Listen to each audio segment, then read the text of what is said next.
TV wake up there. AC's been running, cooling everything down. You ever turn your TV on and it like just don't work? There it is, smart TV. It's not very smart or slow.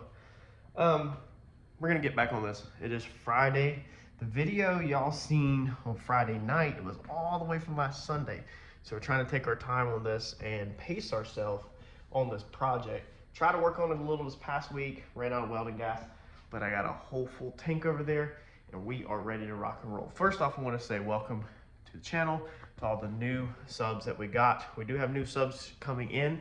The analytics are showing that we are pulling in new viewers with these videos, which is super exciting because that's what I want to do. This project is going to be around for the next year to two. We're going to push the limits on this, and I'm hoping to build one of the cleanest chops on YouTube is my goal. So let me know in the comments down below what you think. Be honest, I can take it. So where we are at, we are going to work on getting this window down. Well, there's nobody here right now. Mike's working. And I'm not bugging him. So I'm going to keep rolling on welding. We need to stitch up these pieces right here. So we need to work on getting these things completely welded out. B-pillar needs to be completely welded out before we can move on. And we're going to go ahead and start working on slowly dropping this in. Basically, we need to weld a little, cut a little, weld a little, cut a little. We want to stop the weld about right here. Okay, because this window has to fall down in there, and right now this upper piece is up 2 thicknesses of metal, so it's sitting on top of this piece and it's sitting on top of this piece. So we don't want to go cutting and putting it in there because then when it falls it might be all warped and distorted. So we just want to get the bottom welded out, that way it physically can't go nowhere, and then we'll drop it, slowly drop it down in there, and we'll also get this cut before we weld out the top, so everything is dropped together at the same height. Then we'll weld all that out hopefully this weekend. Hopefully we can move on with chopping the tops of the doors, get them done, get all this done, and then the very last thing we will do is our windows. That's the very last thing we do. We want to get our doors done first so we have a front frame compared to the back frame, and so we can see how everything looks. So let's get after it, y'all.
We welded this up, and I'm not a metal guy at all. I don't claim to be a metal guy. I don't even halfway claim to be a metal guy. I can't even tell you.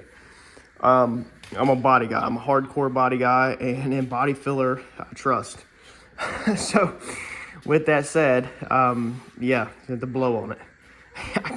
I get very impatient, and I'm very quick to warp the panel. So I took my time welding, you know, a decent, and then grinding. I'm sure it didn't need that much heat in it. Welding warped it a little because I started stacking, you know, anywhere from 2 to 6 tacks, 6 to 8, whatever.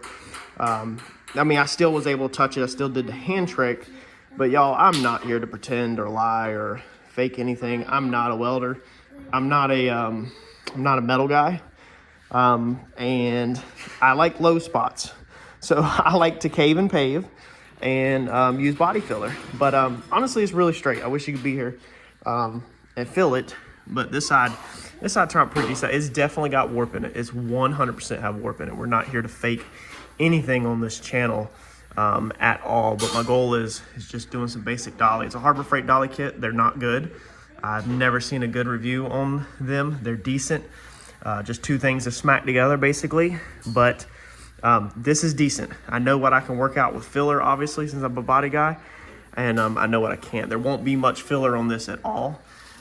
It's pretty straight, but it does have some warp in it. But you can see the hammer and dolly actually smashed it out pretty good. You can see my rabbit tracks. That's what it's called when you in construction, I know. But dude, that is top notch for me, having no dolly experience. I know there's YouTube videos on it. I've been watching them. I'm not there yet. Yeah? You're charging the car? Oh, okay. But yeah, I'm not. We don't fake it on this channel. We don't fake it till we make it. We just make it. Yeah, so that's good. That's all grinded out. It's definitely gonna need some more finish welding probably and grinding. I got these little holes right here to get, but that will probably come, you know, right before we do body work. So hammer and dolly, I'll probably get comments. Wrong hammer, wrong dolly. I don't know what none of these hammers and dollies do. I just know the results I get with them when I use it. For the stuff that I do, this is my favorite one, which I hear guys on YouTube talking about how much they hate this. This is the one where we just make a bunch of little dents to pull the metal in, basically, and then we skim it with body filler. So this is my go-to hammer at the shop. The little one, I know you'll probably say, you know, see her beating on it in other spots or whatever. I don't care about dents or dings or the dents and dings that she's making is very small. If she's making any, and I don't care. Like I said, I'm a body guy. This whole thing will get high build primer. It'll get hand blocked. It'll get straightened out. You got to do all the panels anyway because of there's no telling where dents and dings are. So you got to, I mean, you know the basics of body work. You got to block them anyway. Let the little ones play, man. Let them run around out here. Let them beat on the cars. You know, we'll get all that on the body side. The paint and body, we'll get it all. Right, JoJo? Yep. Let them have fun. Nobody cares about dents. When we get this thing done, I promise you it'll be show quality. Straight as glass. I promise.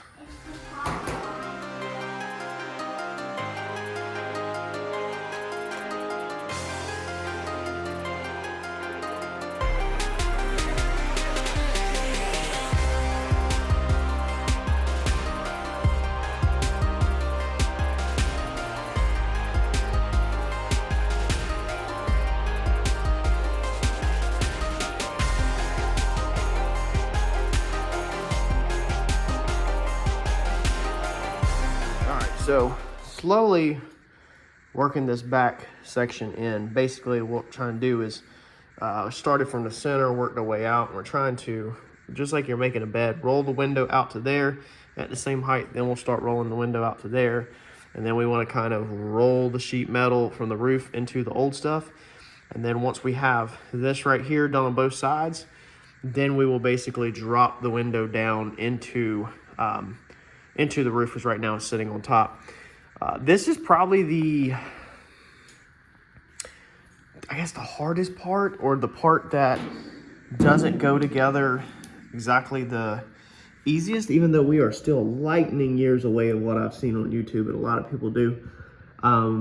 but you're just binded up right now. You can't cut too much sheet metal out because then everything will be all over the place. You basically have to keep stuff on top of each other to keep stuff held in position. But yeah, as we roll this through, hopefully this will release. We're gonna go up over that way. There's Harper again. I'm about to weld.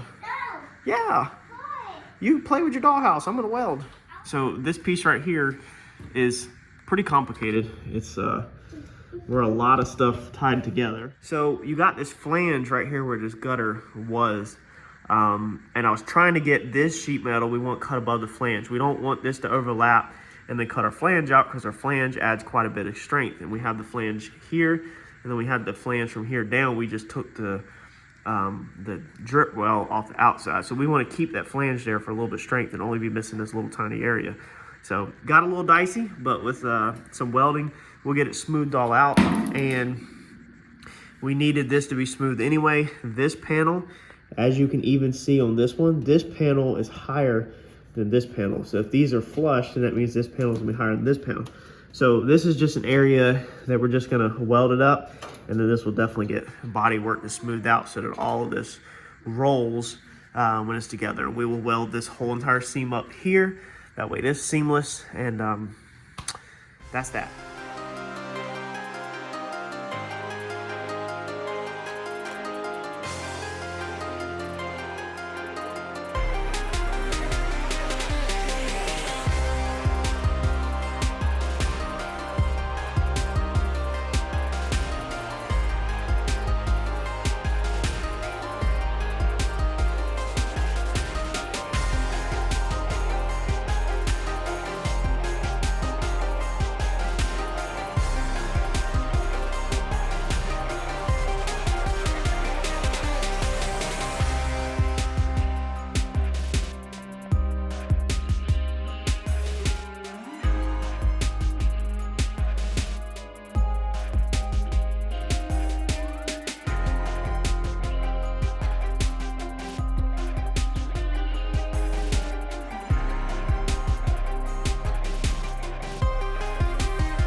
All right, again, here is the detail that you have got to pay attention to whenever you're doing anything in life, any project, okay? So this matches this, right? Again, we have this funky height of the drip rail here. So this is all gonna have to get body worked in. But this has to match this because we're gonna transition this into the side panel. So we've got this tacked right here at the same exact plane. Now what that does is that leaves us this funky area. Let's see if I can get up there. It's a lot of gap, okay? It's a lot there. Now I think you can lay welding rod in there and fill that in and tack the welding rod, I think. Not 100% on that. I don't know how to do that. I have not learned that yet.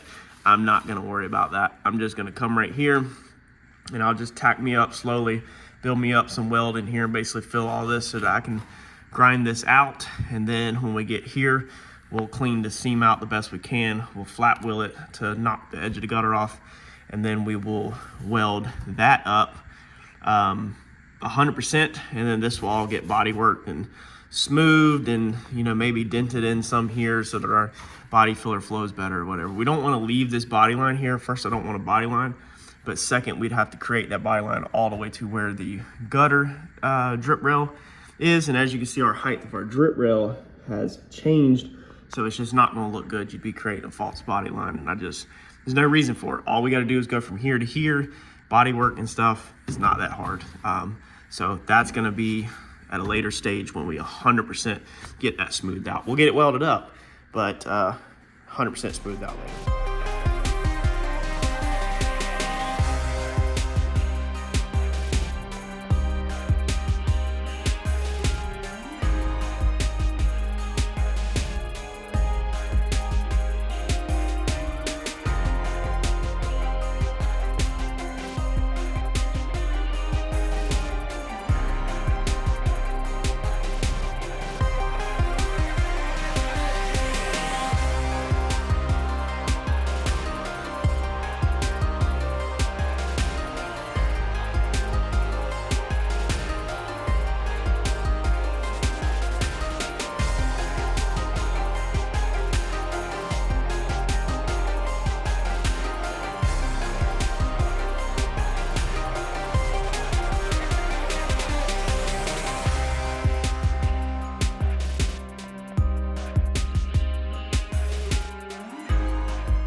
So if you're doing this line right here, it's really nasty. As you know, this metal is flanged over and goes in. This is flanged over and goes in, and then there is a drip rail that's between there. So there's 3 pieces of metal stacked on top of each other like this. Now I can't bend my pinky because it's ripped open practically.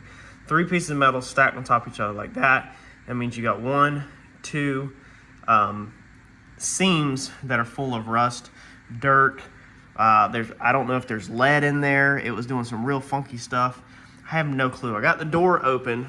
The air conditioner is blowing this way, kind of circulating it out. Fresh air, just in case there's anything funky going on in here. This is one of them situations where it's not pretty. I'm not scared to show anything. You're gonna have to clean it up. I mean, we're welding with gas. We took our paint back and everything. I mean, there's just it's bad. It's popping, it's full of crap. I mean, it is just really bad. But what I did was I laid a bunch of nasty beads like that, okay?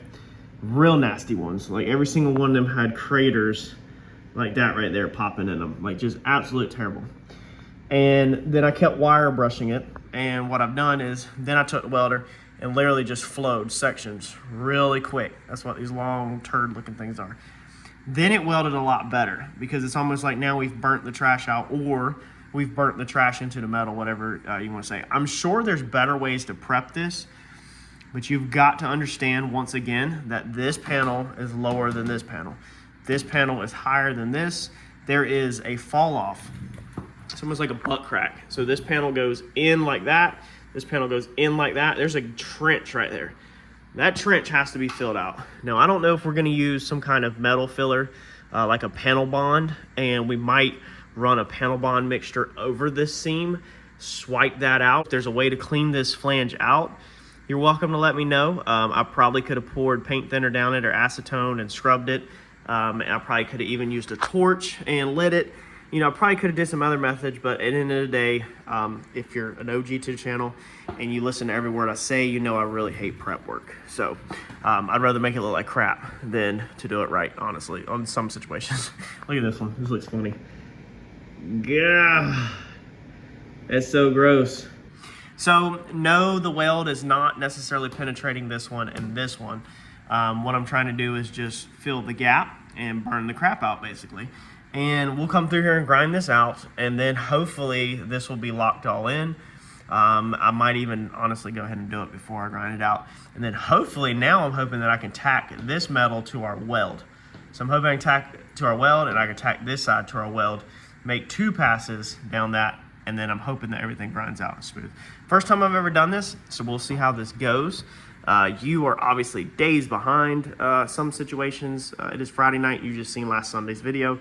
So I can't necessarily wait for y'all's help, but I would love for you to leave in the comments for other people that might be doing this. Now when we get up here, this will be all clean because this is all cut. But this whole section right here, it's funky. It's funky. So it's gonna, this area right here will be where the body work is gonna be to roll this out smooth, but it's not warped bad. It's not under stress or anything like that. One thing Uncle Mike told me is he said if anything is real tight or under stress, it won't sound like this basically. So I don't know if you can hear that. He said that hollow sound means that the panel is not stressed. So even right there, even this, it doesn't sound bad.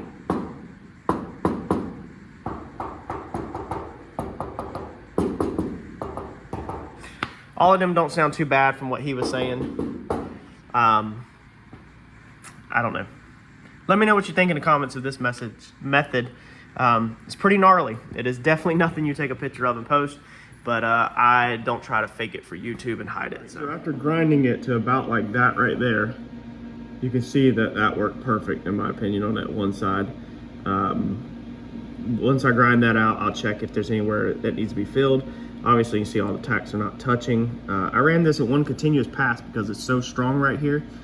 They don't have nothing to worry about basically. So now I can come back on this side and run tacks down that, and then we will have something to smooth our surface over and they'll be bonded together. It's welding way cleaner, as you can see now. Still not 100% clean, but it's welding way cleaner because now I'm welding to a solid weld that's down the center, plus I'm welding to clean sheet metal over here, and I'm basically avoiding that nasty gap. Kind of sealed it in with weld. I don't know if that's right or not, but that's what I did. It's kind of like what this one looks like after the grind. So I just kind of put some junk, like I said, whatever I could get to take in there. I mean, this splattering so bad, it's freaking burning me, hitting me, popping back on my legs. But whatever I could get to take in there, and then take a flat wheel to it, grind it out, grind your edges the best you can. And now I think this pass will be nice and smooth, where I should be able to go over the outside, both outsides, and seam these pieces together as one. Can you tell how smoky it is in here? I'm telling you, if my neighbors looked outside right now, they'd probably call the fire department. I just had to open the door because it just stinks in here. Can't really see rolling out or anything, but it is freaking smoky as crap. Harper did this. I think somebody be done asked. She comes out here and plays. I do have fire extinguishers here. I have one up there and I have one over here. You do need to periodically check to make sure that the inside's not on fire. I've had a couple little tiny 1/4-inch little spark ups, flame ups, but nothing major that you wouldn't expect. There's a lot of tar and crap down in there, and it sucks. That's the first pass down the outside, though, with it clean, did good. I'm gonna go make that pass. You could literally taste like the burning tar, almost smell in the air. So I had to open the door. We're gonna have to just work with a fan. It went from 72 in here to 76, just with a flip of a freaking finger. Man, I love the AC.